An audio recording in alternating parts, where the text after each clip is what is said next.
Hello, everybody. I have the privilege today of speaking with actor Dennis Quaid. He flew into Scottsdale to do the show in person. I saw a screening of his new film coming out in August, end of August, Reagan, last year, and thought it was a classic American production. Very much enjoyed it. Speaks of a very significant time in the history of the world, really, the defeat of the communist empire, which is something remarkable and extremely relevant to today again, when the same sorts of ideas are making their reemergence. And so, what did we talk about? What are we going to talk about? Well, Dennis's career, the challenge of playing Reagan, the purpose of drama, what would you say? It's calling to us to see the world through the eyes of other people so that we can expand the way that we look at things and we can expand what we can understand. We talk about Hollywood. We talk about the future of the music industry. We talk about political attitudes and how they affect the entertainment world. Join us for all that. So I think it was about a year ago that I was in LA and Mark Joseph showed me an early cut of Reagan. Yeah. It's changed from then. Well, I liked it. I'll tell you why I liked it. I liked the fact that the film concentrated on Reagan's activity as an anti-communist. Yeah, I thought warrior. that, you bet. I thought that was wise. Right? All of his life. Yeah, right, all of his life. And so I thought that was extremely interesting. And I thought it was a wise choice to concentrate on that specifically, because that's the right, what would you say? That's the central story with him as far as pertains to the world. That is exactly what he, almost single-handedly, really, because if we'd had another president in there, it would have been business as usual. He defeated communism. Yeah, won the Cold War. He defeated it in its last iteration. It's making a lovely comeback at the moment. Well, we didn't. He didn't help them. No, he certainly didn't. No, I agree. Which is, yeah, and I thought the film did a very good job of concentrating on what truly was central about his presidency, and I think that is what was central. And it was daring, and as you said, he had committed his whole life to it, and so that was interesting. I also thought the movie was interesting from a narrative perspective because it kind of it was a classic Hollywood movie. Like it harkened back for me, to the kinds of movies that were made in the 1950s and the 1960s. Like it's unabashedly pro-American, but not in a way that hits you over the head. But it doesn't have that kind of cynical bitterness that's characteristic of much of the productions of popular culture really since the 1970s. And so that was nice to see. And it was pleasant to be carried away by a movie that was... It wasn't like an Oliver... a movie that Oliver would do, like about Nixon. Right. Yeah. Right. So how did you get involved in that project, and why were you interested in it? I took a meeting. I think this was like 2017. That I heard these people, they want you to play Reagan, and it was just like, sure, right, because I didn't think I looked like Reagan or. The only thing we had in common was that we were actors. And so I went and had a meeting with Mark. And so it was a process, because he was my favorite president. I will say that. Yeah. And I'd lived through those times and knew what they were. He was the first president. I did vote for Jimmy Carter in 76. Regretted it, but in 1980, I voted for Ronald Reagan. My dad was a huge Reagan fan, and I voted for him and went home. And my roommate at that time, from Texas, he said, "Who'd you vote for?" And I said, "Ronald Reagan." And he said, "You are kicked out of the hippies." Yeah, definitely. So that was like, yeah, for sure, yeah, man. You're not in the hippie club anymore. So you're in the warmonger group. How old were you when you voted for Reagan? I was 26. 26. Okay. So you were old enough to have some sense, but you could have easily still been a hippie. So I wouldn't have voted for Reagan when I was back then. I Yeah. was still being too entranced by the blandishments of the left. So why was it that at that time that Reagan was yeah. Well, like I said, I voted for Jimmy Carter about that. And then after, which reminds me very much, those times remind me very much of what's going on today. There's this malaise that Carter had his malaise speech. Right. You know, the country had lost confidence in itself, you know, about who we are. We was kind of accepted that we were a nation in decline. You know, it was after Watergate. It was after Vietnam. The oil crisis. And the hostages. Jimmy Carter was like, we tried to be and play nice with the Soviets during that time, as you know, as far as peace. Jimmy Carter did a great job with in the Middle East with Egypt and Israel, but when it came to the Soviets, it was like we gave away the B-1 bomber for nothing in return, and we kept for nothing in return just to show our goodwill, I guess. And it's the way the real politic works in the world. They were doing the biggest military buildup, and they were going into Africa. They were all over the world. They were making great strides into Central America and the like. And Reagan, who had always been, you know, this kind of cold warrior and great communicator, came along and told people to, like, pick yourself up. You know, there's a brighter day ahead. And it was the perfect time for him. Right. He also had a very stark message, which was that, and very forthright, which was unapologetically that the Soviets were an evil empire. Yeah. Which they certainly were. And so he put his finger on that perfectly. And so... Yeah, that was all by design. He didn't talk to the Soviets for the first 6 years of his presidency because they kept dying on him. Right. That's right. But they were putting forward like one 90-year-old after another, right? Yeah. There was a sequence of them that lasted about 6 months in office. Right. But up until his presidency, it had been appeasement with the Soviets. I think Kennedy did a really great job of it. Nixon was actually, no matter what you think of him personally, he was probably had the most knowledgeable world affairs president we've ever had. But Carter, he tried to be a nice guy. You know, he was he was an agreeable person. In the same way he personally got together Sadat and Begin, which he did a great job of. But no. You know, the thing is, being empathic and warm and compassionate, that works real well with people who are honest, decent, and you know, really, at the local level. And at the local, that's exactly right. That's right. Yeah. That's a within family ethic. Right. Right. With the real thugs, it's not the right approach because they just think you're a sheep. These players on the world scene, they're badasses. And that's one of the attractions that I had for Reagan. At least, you know, he's a badass, but he's my badass. Yeah. And a principled person. A principled person. Right, which was a remarkable thing also to pull off, I would say, in Hollywood, because I'm sure that he was subject to the same temptations that people are generally subject to in Hollywood. Yes. And I'm sure gave into quite a few of those temptations. You know, he was a human being. But you know, he always picked himself up. He was, you know, his movie career. I think he was disappointed. Yeah. In his film career, yeah. He was a B movie actor, yeah. And you know, the films were never quite up to what they should be. You know, it's kind of like. He could have been John Wayne, but there was already John. Yeah, right. The niche was already. That was there, yeah. And you know, that he was married to Jane Wyman, whose career went like this, and his just kind of stayed there. And he became vice president and then president of the Screen Actors Guild. Yeah.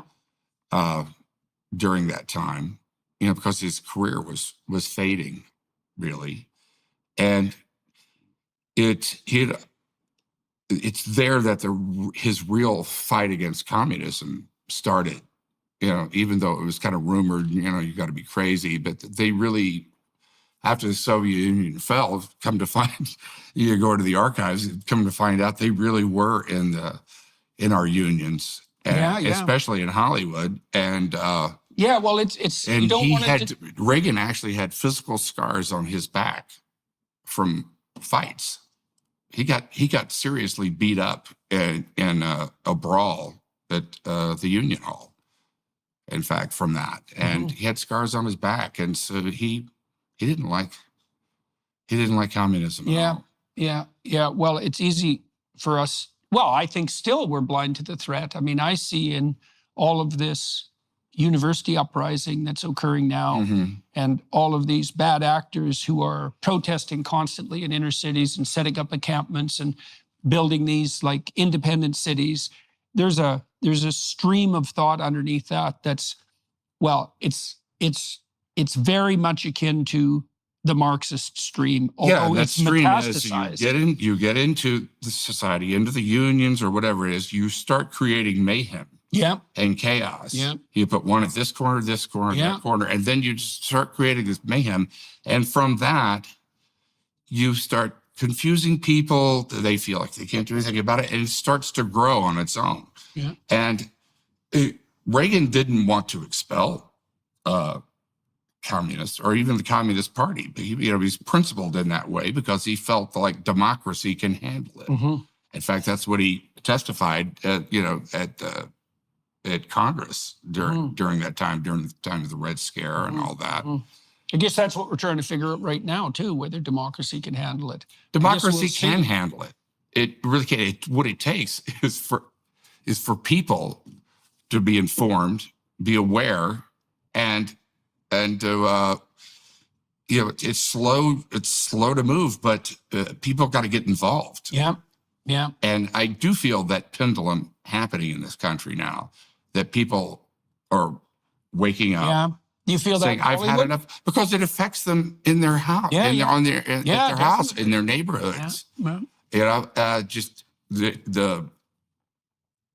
the structure and the substructure of society, kind of breaking down, little by little, and where you don't feel safe anymore. You don't. This is not the way I remember it. So, how did you figure that out in your mid-20s? I mean, I would suspect that the milieu you were in was pretty radically progressive, radically liberal.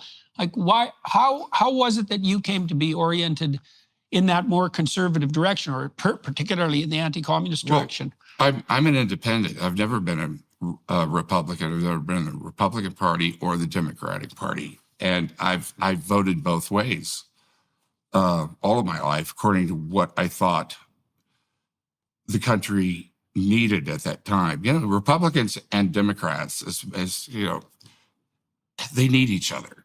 Yes. Yeah. The Republicans need the Democrats because of this social thing that's out there to kind of lead the way progressively. We move along as a society, and the Democrats need the Republicans to kind of keep a little governor on that and make sure that we grow the right way, and that that we don't leave behind principles and things that are at the bedrock of who we are.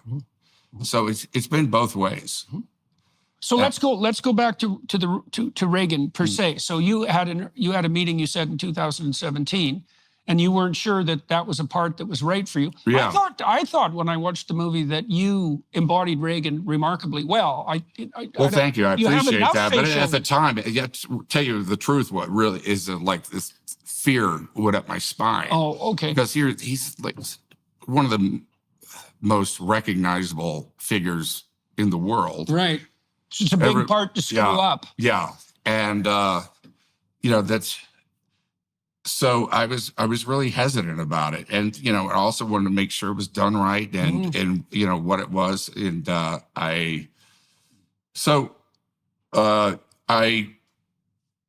they arranged for me to go up to the library, which I went to. And from there, we went to, I met his son, Michael, as well. And I went to the ranch And it was when I went up to the ranch, what was the Western White House back then above Santa Barbara, and went up 5 miles to the top of the mountain, 5 miles of the worst road in California. And I can't believe the Queen of England actually tried to go up, she was a tough cookie, that woman. But you get to the top and he opens up, and I realized that Reagan was not a rich man, because this place is like, it's nothing special in how special it is. I mean, the house itself was maybe 1,200 square feet. They had a king size bed. Everything was left exactly as they left it, and it's not a place that you can tour.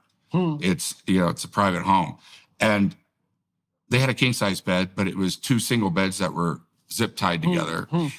All of the refrigerator, the stove was GE, because he worked for GE. I'm sure he got a deal on that. And you could tell that he had done all the work there himself, just like the legend had said. But there was a humbleness to it at the same time. But he was not a rich man. He made a lot of people rich.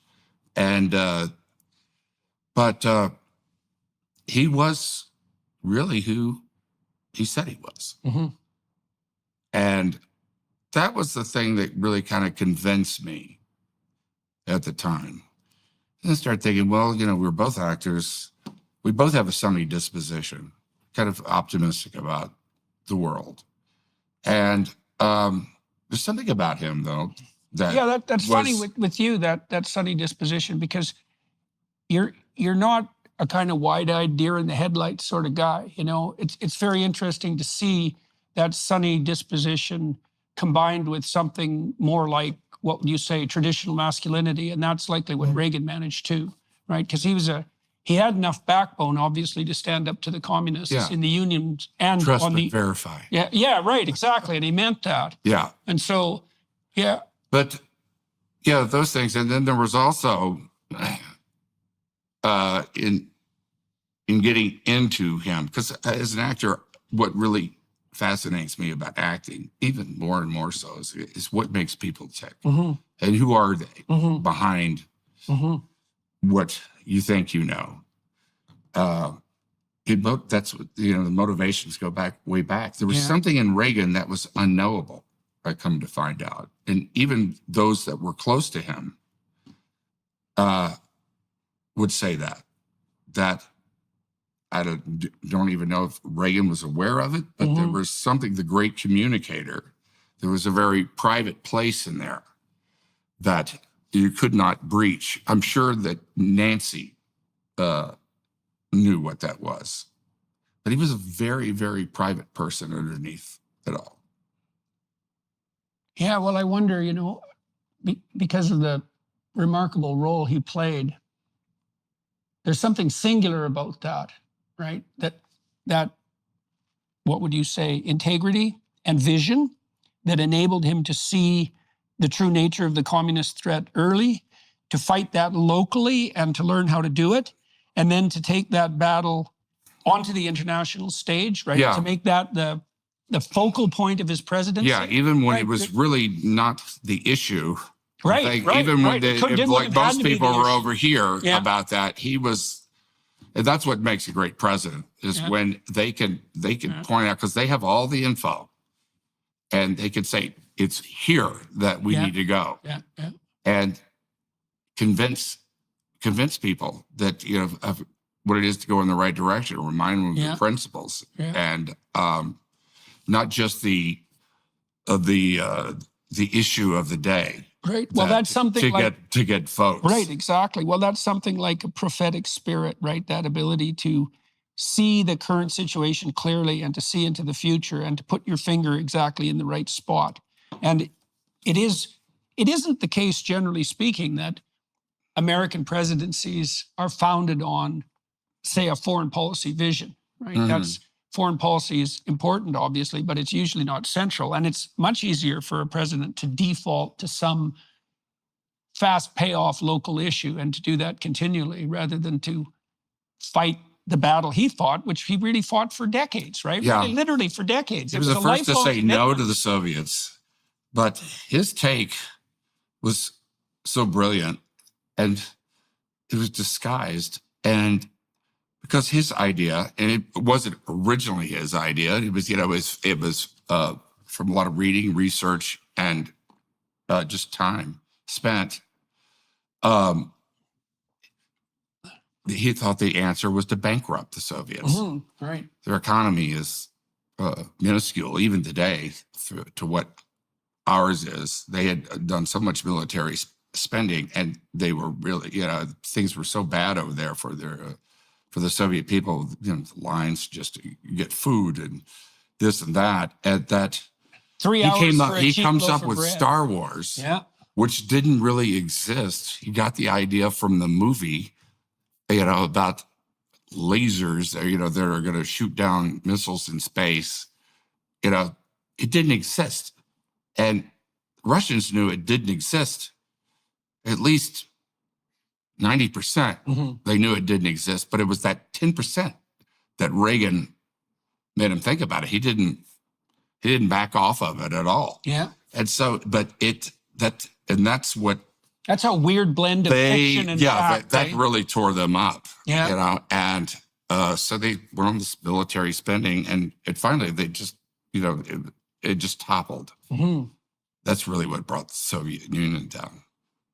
Yeah, well, that's a remarkable climax to a life spent that originated in local fighting with the communists in the unions in Hollywood.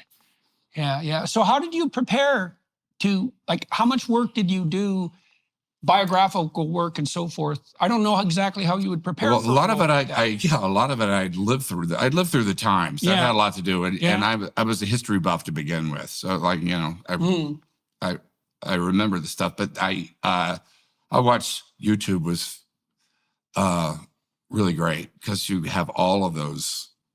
You have everything. Uh-huh. You can go back and see. What do you get? I work outside in a lot, so I work on the physical. How's a person walk, talk, and then from that it goes inside, and I realize why that is. For instance, like Reagan had like a crooked smile. Yeah, right. It's like that's this good. was kind of held like that. Right. And there was and after you do that a while, you realize, well, why is that? And it's because that's why you look like him in the movie. That's so cool. There's some muscles that are deadened in his face. Yeah. From what I don't know, but that's that leads you to the inside of a person, of where they came from. The way he walked, the way he the way a person grooms themselves, the way they the image they put out, and then there's but really, when you get down to that's the outside, and you have all the news stories and stuff. But I talked to a lot of people who knew him personally. Yeah. And and I think that's really where it formed. I didn't want to do an impersonation. That's the thing that scared me. More than anything of doing an impersonation. What's the difference? That impersonation is an act. It's like something you'd see on Saturday Night Live. It's the getting down to who the person is, the real person, is quite another thing. A personal side. It really humanizes them. Yeah. Makes them singular. And I like to get a part of a real person, of which I've played many. I'd like to tell it their story from their point of view. Yeah. Not from the outside about what we thought of them, and not for me to really. I try not to comment too much. I try to tell it from their point of view. What is it like? The question is, what if me, were this person? Yeah. In this situation. Right. Well, and that's also what you're transmitting to the audience, right? Yeah. That opportunity. So part of the reason that we go to see movies is because by watching the people on screen and by noting their characterization, we can adopt their aim And as soon as we adopt our emotions orient themselves around aim. And so if you can embody a character's aim, Intentions, yeah. exactly. If you can characterize a person's aims, then you can invite the audience to adopt their perspective, right? And that means they can live being Reagan, for example, Exactly. in the course of That's the movie. why we go to the movies. Absolutely. And so way of okay, so how long did you play Reagan, and what was the effect of that on you? Like, I'm curious, when you embody these characters so deeply, because you're really occupying a different perspective, it has to change you, I would presume. I find myself like never really asking that question. It's something to me. It's about learning about myself. Yeah, I don't know how to sometimes articulate that. But I have learned to just leave the character at the end of the day, at the end of the take. In fact, just like go do something else. Right. Because it's kind of like osmosis. I've already done all the work, and now just let the subconscious work. Right. So you can leave it. See, that's one of the things that you learn as a therapist, is to, because you're listening to people and you're trying to adopt their perspective. But if you take that home with you, then you can't manage it over time. Bad things. Yeah. And it's indeed, not a good idea. they have happened to me. Right. I learned that when I played Jerry Lee Lewis. Well, to tell me about that. Because I didn't believe that. At the set, to tell you the truth. And that was Great Balls of Fire? Yeah, that was Great Balls of Fire. And so, I wound at the end, about 6 months after it came out, or maybe a year. Yeah, I was in rehab. Cocaine school. I see. And there was a manner in which that was directly attributable to playing that character. Yeah, so what did they do? Make you manic? Like what? No, well, I was kind of already I was already kind of along the path, and that just Jerry Lee Lewis is like everything on steroids. Right.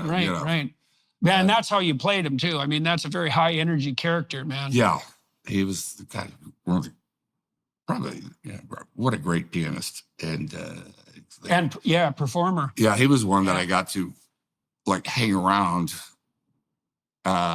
He was on the set just about every day. Oh yeah. In fact, when we shot it in Memphis, and he was over my shoulder going, "You get it wrong, son." Like after a take, especially the music stuff. But he was also very generous. He was one of my piano teachers. I didn't play piano before that. Just like chopsticks. Yeah. And he was one of my teachers, and getting that left hand really was the key to Jerry Lee Lewis, because it's a very athletic move of being able to keep that up. And I had a year to prepare for it, and I was on cocaine, so I spent 12 hours a day at the piano, during that time. So that, but it's I still play. I continued afterwards, and well, that's a good habit you picked. Yeah, that was the good that came from it, because it was that was a great gift from him, and he could be really so generous of spirit. And then he could be like a 14-year-old schoolyard bully at the same time, And think Trump's like that? What? Think Trump's like that? Because I've talked to lots of people who know him, and they talk about his generosity and his kindness in person. Yeah. But he's got that 13-year-old schoolyard bully thing, which also that's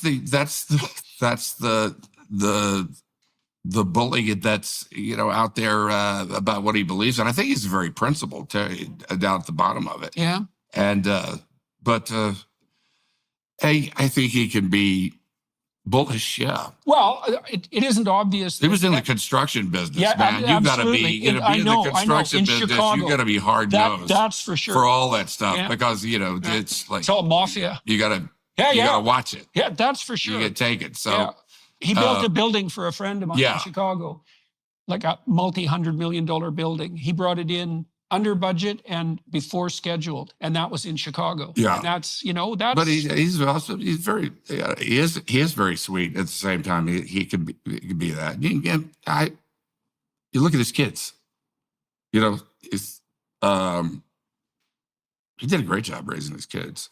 If you look at it, they themselves are very principled and a great relationship with him. Yeah. Like that. Right. Yeah. I mean, in a way, I mean, you can't say the same thing about Reagan.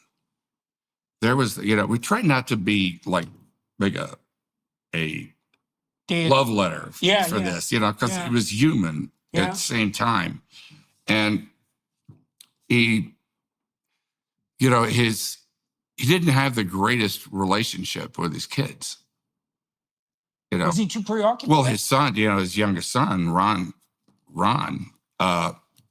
takes every opportunity he can to talk against them and to really try to tear apart the legacy of his father and his mother. Mm-hmm. And Michael and that's who he had. They have a good, decent relationship. He and Michael do. And Patty, it's I can't really I can't speak for any of them really. And I'm sure they all have their personal reasons for that, but he wasn't around much because we're in the studio. He was working for GE. He was always gone. He comes from that generation that, you grew up and you were pretty independent and on your own as a kid, like the way I grew up. My parents, it wasn't like the 90s that were your, helicopter parents or really, the people were living at home till they were 25 and stuff like that. You were, in a lot of cases, you grew up on a farm, you were like 14, 15. It's like, you need to go, find your own life. Well, but anyway, that was the relationship. I think there was a distance there, I think, with his kids. Yeah, well, it's hard for men to strike a balance between doing what they need to do in the world and being around enough for their family. Yeah, I struggle with that all the time because I'm always traveling and stuff, and I try to be there as much for my kids. But parental guilt follows you no matter what, and it's just always there, no matter how good a parent or present parent you might be. So what do you make of his flaws? Like, how would you characterize them? You spent a long time inhabiting his skin. Like, we talked about Reagan as someone who had a long-term vision, who was very committed to it, who was very good at communicating that in a way that was compelling, and who was one of the main players in the devastation of the Soviet Union. Right? I would say him, Alexander Solzhenitsyn, and the Pope, maybe you could throw Lech Walesa in there too as an additional contributor. They're not the only people, obviously. Yeah, exactly. They were major players, it was like that was in concert, all with the Pope and with Lech Walesa. That was all in concert with the United States. Yeah. They wouldn't have been doing what they did if you hadn't had the support from the United States that they had, and but the flaws with everybody's flawed. I think like early in his movie career, I don't think he believed in himself as so much when he came. I think that's why he accepted more second-rate scripts. Yeah, I think he was just out to work for a living, and it takes you got to be willing to wait for things. At the same time, I mean, that must be that's a happened in my difficult career thing to get too. right. It's like I've done stuff for money, and these go, I wish I hadn't done that. But, yeah, but luckily I've been able to get through it. Yeah, and I also remember like in Iceland when the final meeting with or the meeting with Gorbachev about we were going to dismantle nuclear weapons, and Gorbachev had said, we'll dismantle all nuclear weapons. Just give up Star Wars. Yeah. And Reagan said no. Yeah, right. And Star Wars didn't even really exist. And and he'd offered to Gorbachev, we'll share the technology with you so that we both have it. And said to know that. But Reagan said no. And I thought at that time in his presidency, I thought that there's that old codger coming up, that won't bend. Yeah. And that, I didn't think it was finessed the right way. I mean, I wasn't there, but it went down. And then also I think he delegated a lot, which was kind of a strength in that he was an ad man, as president. He showed us what kind of the presidents, he was the best. Kennedy was also great at it. But as far as representing a president as an ad man, as an image, he was really good at it, but he delegated a lot. And I think he wasn't able, like an Iran Contra, he wasn't able to really keep his finger and to really be aware of what was going on. It was delegated, and I don't think he had direct knowledge of it. Once he had said, "Okay, I like these guys," then there's AIDS. AIDS was another thing that I think he really you can fault him with. He made the wrong decision on AIDS. He really portrayed it from the start as that a punishment from God for the sin of being gay, because it was really recognized as a gay disease, or if you're a drug addict. And he was, in that case, I think he was out of touch and missed the boat, on that.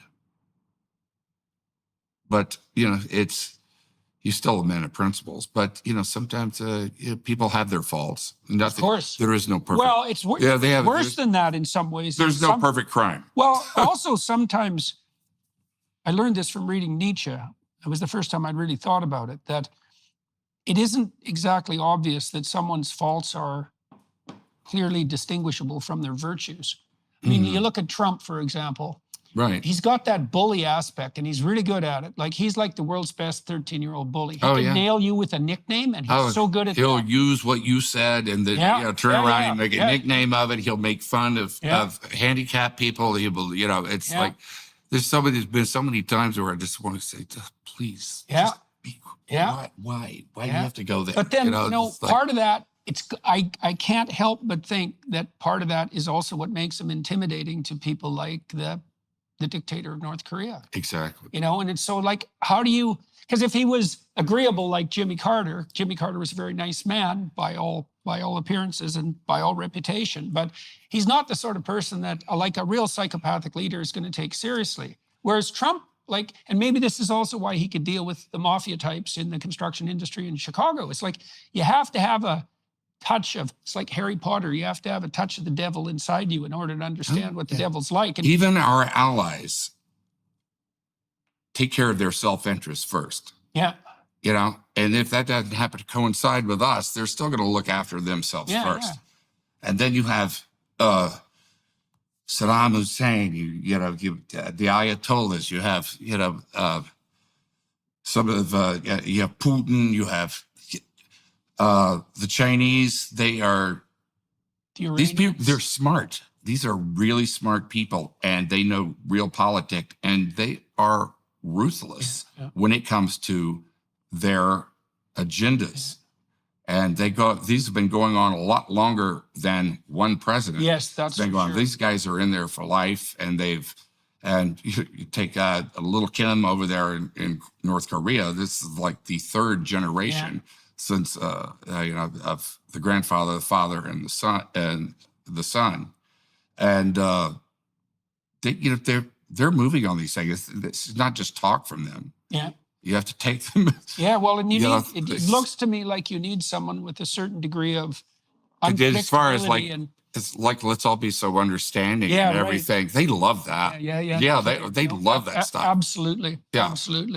Absolutely. Well, this is the problem with a kind of a naive agreeableness, is that trying to get along with people works really well, unless you're dealing with a shark, in which case it doesn't work at all. All you're doing is laying yourself open to be ripped to shreds. Yeah, and that's the way it's always been. And you're going to make things worse. Yeah. If you're trying to avoid war, you're going to create one. Yeah. Because there's just going to be this red line that they come closer and closer to. If you keep them over there, they say don't cross that. Yeah. Yeah. But if you keep them, if you don't back up what you say, then they'll take advantage of it. Yeah. Well, I think it's a remarkably. Well, I think Trump accomplished two things that were truly remarkable, and I think very much underappreciated. ISIS. Yes. Okay. We could throw ISIS in there. I was thinking no wars. And I was thinking the Abraham Accords, because yes, Abraham Accords. He should have got a Nobel. All this stuff that's happening right now would not be happening if the Abraham Accords had been signed. Yeah. Because, I mean, that's in a way that goes way beyond what Carter did. Although what Carter did was incredible, but it was like a real true continuation of that of Saudi Arabia, because when they were that close to signing it, devoted to wiping Israel off the map up until this point. Yeah. So let me ask you this. It's a little bit. What was the second thing? No wars in the Abraham Accords is what I was thinking. Was his fundamental achievements. Yeah. Like those are both major achievements of peace. Yeah. Which is not necessary. It's certainly not what anybody would have predicted at the onset of Trump's presidency. Everybody thought that Reagan was going to be a warmonger. Yeah. He was called that throughout his presidency, no matter what, and it was, especially when he was like saying no to these Soviets, you know, it's like, all they're going to have a war, but that's really what kept us out of the war. Yeah, definitely. Yeah, well, the 80s were, they were an intense time. I mean, people were more terrified of nuclear war in the 80s than we're terrified now of climate change. With good reason, too. I mean, there was at least 2 incidents where it was like this close. Yeah, I know. I mean, they were seconds away from pushing the button. It turned out to be a flock of geese. Or you take the Korean airliner, that shot down. Those are scary. Absolutely. So what's it been like? What's been the consequences of your political engagement, maybe your political stance, in relationship to your career in Hollywood? I am who I am, and like I said, I'm an independent. I really, truly am an independent. I voted for Obama once. I voted for Clinton once. I voted for Ross Perot once. I voted, right. So it's I think while we were doing Reagan, that was we were doing it in 2020, and that was during COVID and stuff, and they tried to cancel me twice. Tell me about that. Once was over I was doing a podcast around that time, and I forgot what outlet I was having an interview with. It's right when COVID started happening and Trump was, in those meetings, on television every day, giving updates about what was happening. Remember those times? And asked me like, how do you think Trump is handling, the crisis? I said, well, at least he's there every day. He's, comes out and he's there every day. It may not, be making, saying the right things or this or that, but he's there every day, and that's reassuring. To see your leaders out there that they're doing something about it, and over that, they were trying to they blew that up into. That was one time. And then while we were doing the film, there was this false story that came out. This was that I had taken like $400,000 from the CDC through Trump to do a commercial for the vaccine or something like that, which was totally false narrative. And how my son was calling me up about like, hey, man, you're going to get canceled over this. As like people, it was like, and So, but I didn't get canceled, but it was untrue to begin with. So, well, do you have any idea why you didn't get canceled? Like, did you do something right, or do you like people get canceled? So why didn't it happen to you when the storms kind of? I don't know. I don't know. I went on Instagram immediately and exposed it. And, but right. So there was smoke but no fire. So that's helpful. And I don't know. Maybe I'm really on neither side is left and right. I come from a time when you had conservative Democrats and liberal Republicans, and their agendas were not so far apart, really. Mm-hmm. And now it's become this deep, wide valley, and they're about 50-50, so it's hardly to get anything done. Yeah, it's a weird thing, I've spent a fair bit of time in Washington and a lot of time talking to Democrats and Republicans. And I've had more success talking to Republicans, frankly. It's been easier for me to talk to them. And I don't think it's because it's certainly not initially conservative in my orientation, although I think I've become more conservative in some ways. The Democrats, their fundamental sin, as far as I can tell, is that they can't draw a boundary at all between the mainstream Democrats, which are the majority, and the minority of radicals. And the inmates are controlling the asylum. Absolutely. Well, and these are exactly the same people, as far as I'm concerned, that Reagan was facing off against in the 1950s in Hollywood. It's exactly the same thing. And I've asked 50 Democrats that I've talked to, when does the left go too far? And I've never got a straight answer from any of them. And that's God's honest truth, right? It's like, well, obviously the left can go too far, right? I mean, remember the Soviet Union, remember Maoist China. It's like they went too far. When? I asked RFK that. He said, I don't want to have that kind of divisive campaign. He's really brilliant, man. But you asked him what? Well, I asked him when the left goes too far, and he said, I don't want to run that kind of divisive campaign. It's like, well, the radicals are pulling your party to the left in a major way. And maybe it's time to draw some boundaries. Like for me, I'm not a fan at all of the equity move, the idea of equality of outcome. That's a catastrophic idea. It eliminates individual difference. And why would you do that? Especially if you're interested in diversity. It's like, there can't be equality of outcome if you want people to be different. Like those things don't go together. Right. And you're going to compare people on absolutely every dimension, and you're going to insist on equality. You're going to wind up handcuffing everyone and basically coddling people where they can't get ahead because life's tough for everybody around here. And I definitely, I totally believe in a safety net for socially. That wasn't originally part of the Constitution, what it was, what the government is supposed to provide. But, I definitely do believe in that. But there's some government-sponsored programs that you go back, like Social Security, these things that were meant to help people. You go back to the 19th century, and there was like nothing. Yeah.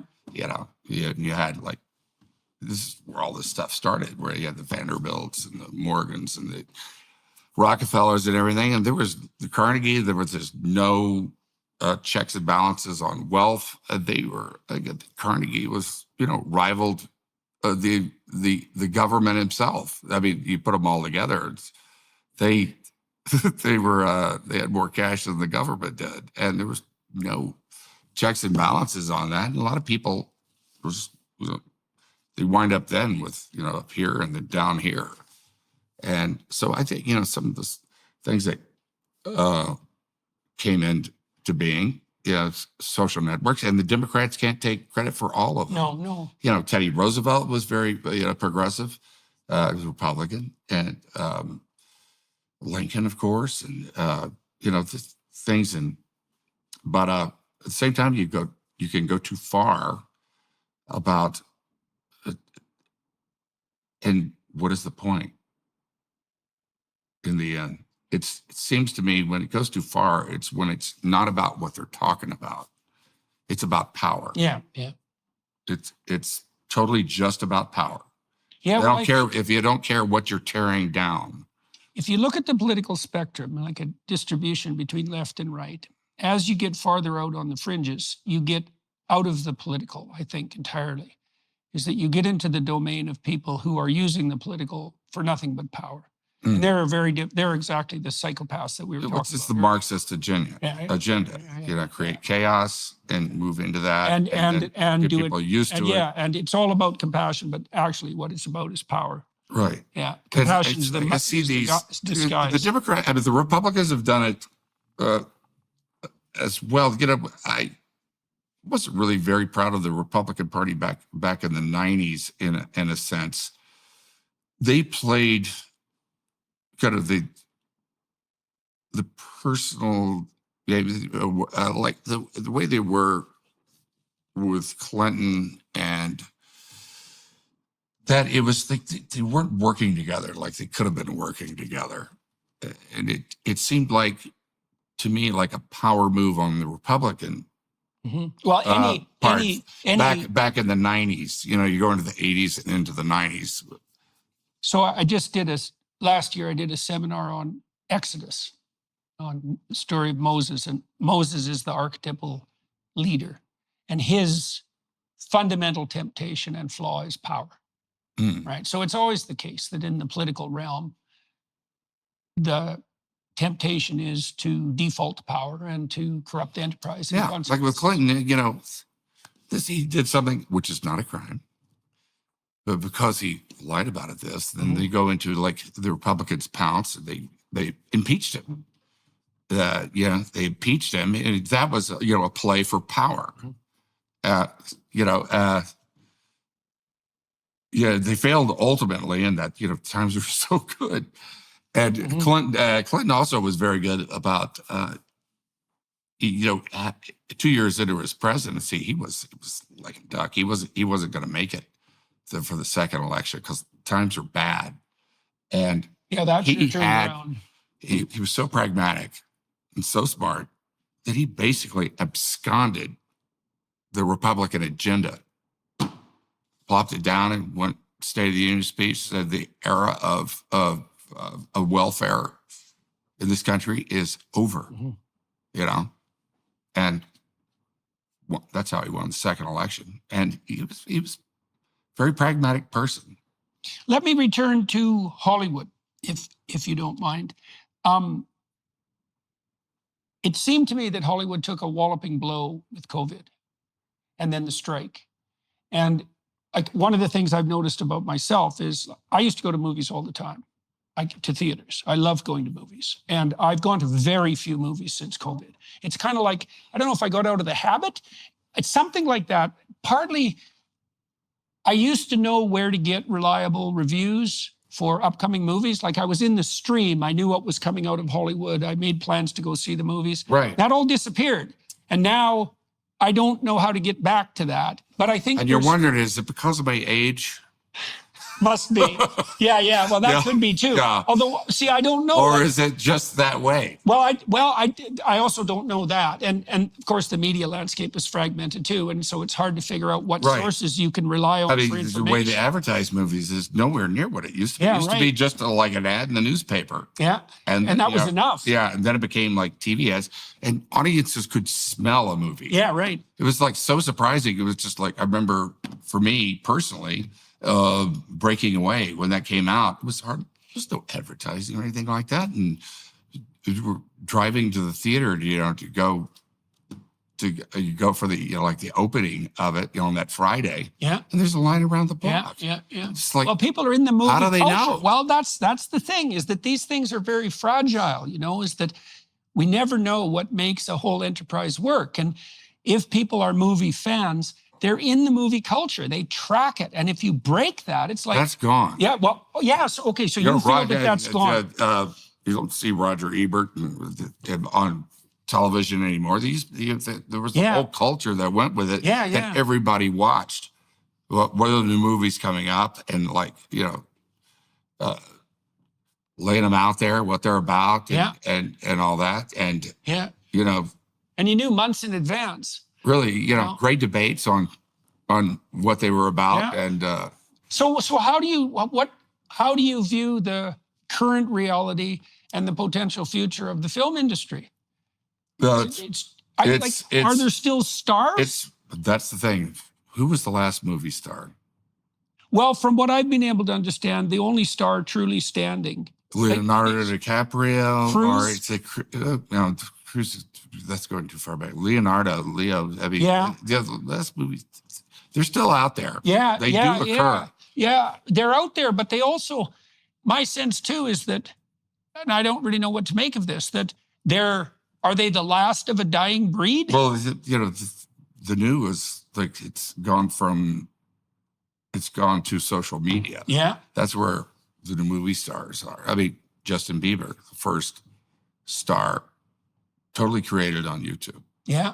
You know, nowhere near the traditional way. Yeah. Of doing it. And then the actors now are the same way. They have their Instagram page. They, you know, self-advertising. Yeah. And but used to be back then, movie stars, like going up and really until the 80s, 90s, true movie star, you wouldn't do a talk show on TV.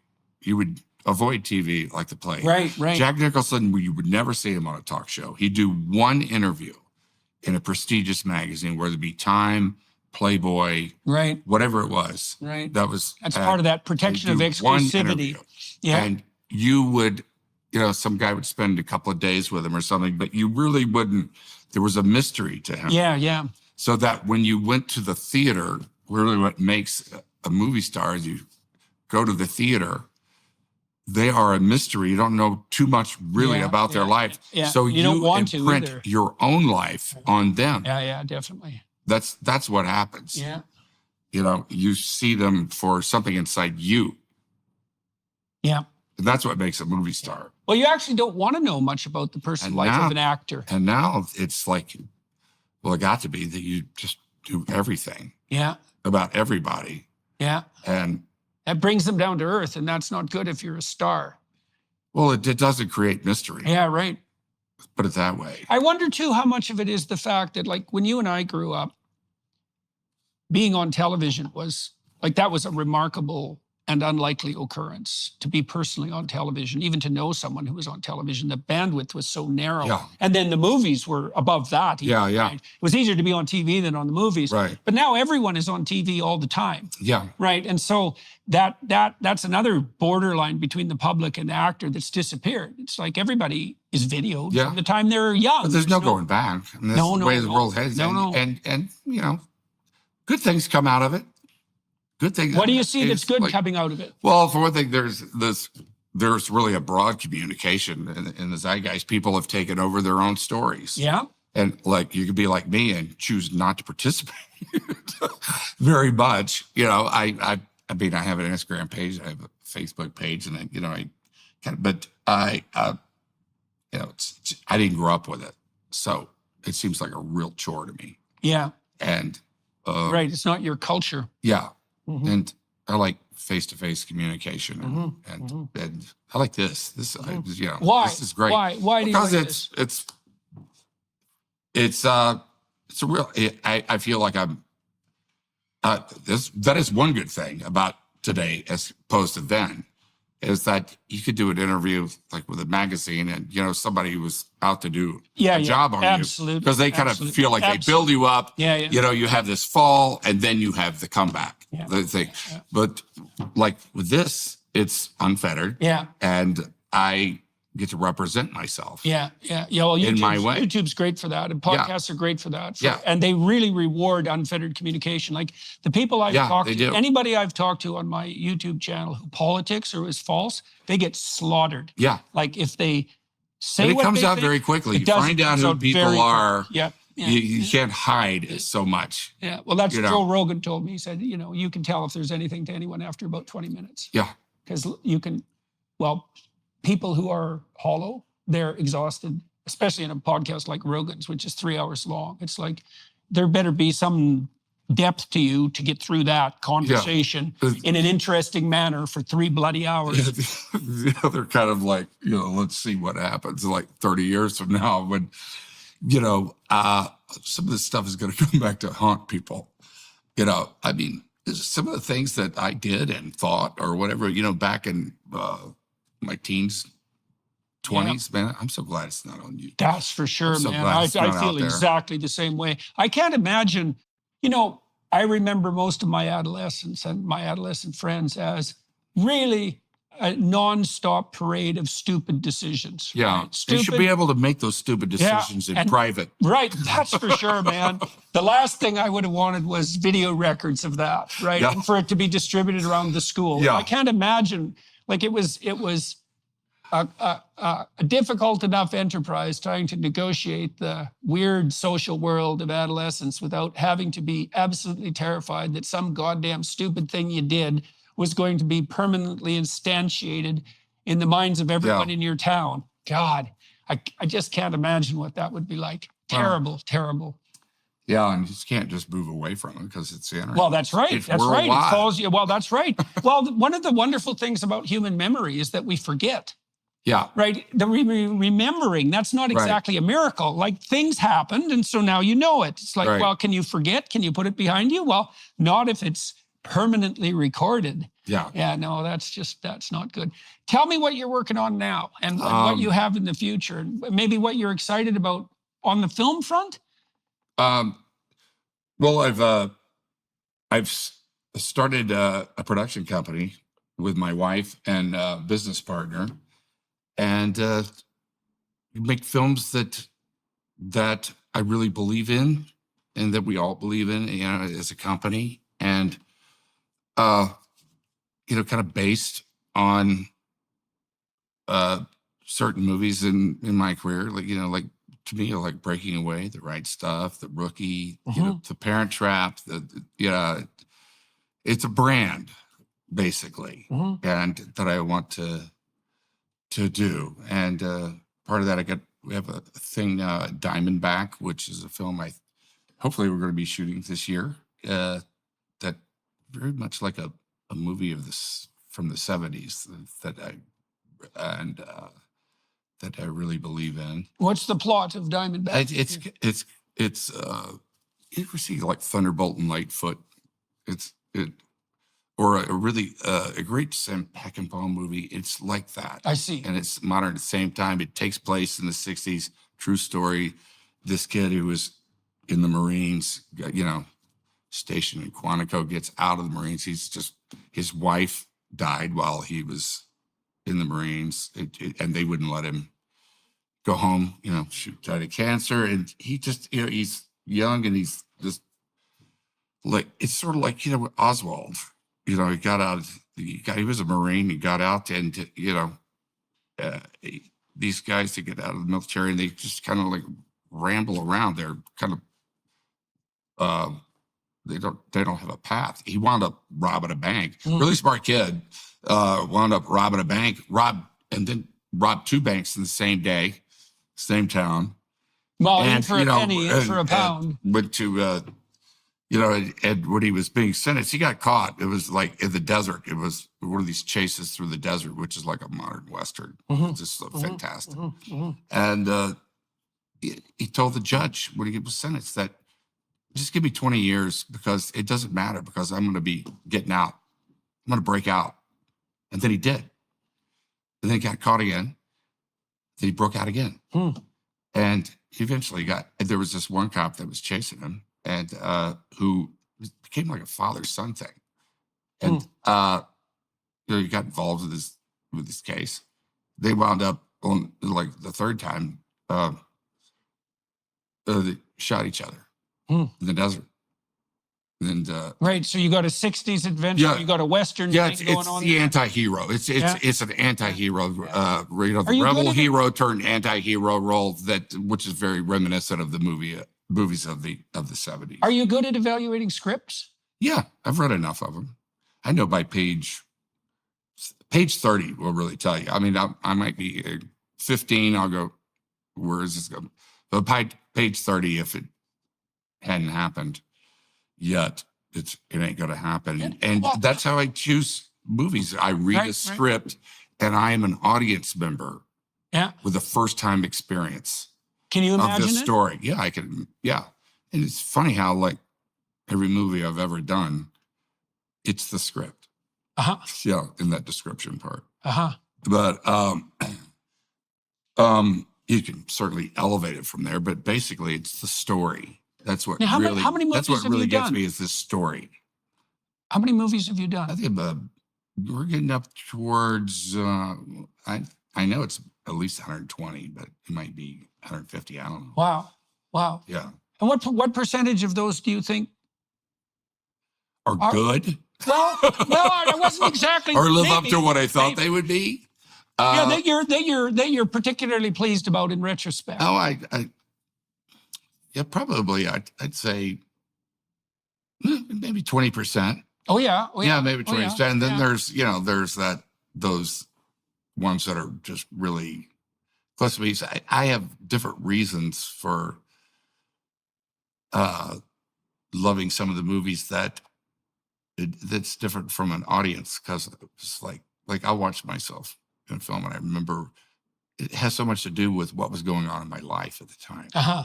Uh-huh. You know what I mean? So in the scientific literature, the best predictor of quality, so let's say the impact of a scientist's work on other scientists, that's a good measure of quality. The best predictor is quantity, right? So there's a real tight relationship. It's very difficult to do anything of note without doing a lot of things. Yeah. Right? So you're going to, That's true. If you do A lot of them were taking chances. Yeah, yeah. You know, Yeah, some well, of and you them don't more, know- some of them more financially was reason motivated. Yeah. But try to do things. I've never had any kind of strategy in my career except to try to do as many different types of things as possible. Right. Not right. typecast myself. Right. As So it's a as a standard character, creative in strategy. a genre, Yeah. and Yeah. whatever. That broadens what you're able to do too. Well, That's my interest. You know, Right, it's like right. what makes people tick, and Right, what, what's this? Right. Something, the best things are something that really scares you, because fear is Like a really Reagan, great motivator. Like Reagan, for example. It's a really great motivator. When does the movie come out? When does Reagan? It comes out August 30th. Yeah. You excited about it?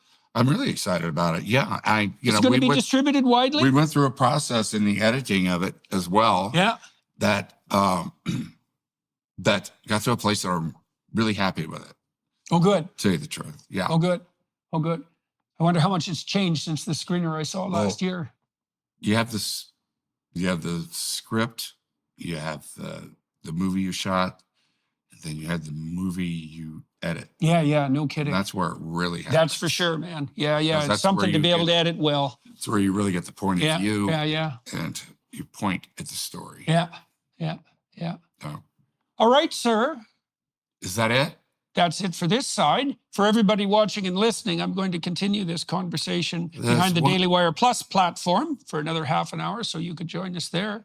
Is there anything else you want to? There was one other thing that I'm working on, which is the name of the company. Our company is Bonnie Dale, by the way. That's my mother's maiden name, her middle name. And I'm working on Happy Face right now for Paramount. That is, I'm playing a serial killer. Oh yeah. Happy Face. One from Canada, by the way. Oh yes. Yeah. Well, we have the best serial killers. Yeah, you do. Mm-hmm. Yeah, you really do. Killed. That combination of nice and evil. That's a particularly Canadian thing. Yeah, this is really. It's really about. He killed like 8 women over 5 years in the 90s, but yet he was a doting father, and it's really about his relationship. It's really about who was he? Her relationship. What's his name? Do you remember? Her relationship with her dad. Jesus. I won't tell you who it is. Brutal. Brutal. Look up Happy Face Killer. Oh, yeah. So what's it like to inhabit a role like that? It's so much fun. You're a bad man. All right, sir. Keith Jesperson. Thank you very much. Yeah. So anyways, Thank you. As I said, everyone, join us on the Daily Wire Plus side. I think I'll walk through Mr. Quaid's autobiography and find out, what set him on a role to be an actor. I'd like to find out about why that's a family affair, because it is with the Quaids, and quite remarkably and successfully. And so there's an interesting story there. So if you're inclined to join us on the Daily Wire Plus side, please feel free to do so. Thank you to the film crew here in Scottsdale for making this possible. Thank you very much for flying in. I'm very much looking forward to seeing how the Reagan film does. Have you run into any distribution problems with it? Is it going to be widely distributed? No, no one's resisting that. No, it's going to be widely. It's going to be, I think, 3,000 or 3,500 theaters. Oh, great. Well, I wish you all the luck with that. Like it's not like we shopped it around, all these years. It was just, we kind of waited till we got the film where we wanted, and then shopped it. It seems with all the agitation on campus and all the politics that's in the air and the upcoming election in November, that August might be a hot time to release it. Well, one of the things was I didn't want it to come out in an election year. And definitely didn't. And then it's coming out now in an election year, and turns out it's a perfect time for it to come out. Yeah. Seems like it might be. Like it might be. All right. Say hello to Mr. Johnson for me. Will do. All right. Thank you, everybody, for watching and listening, and sayonara.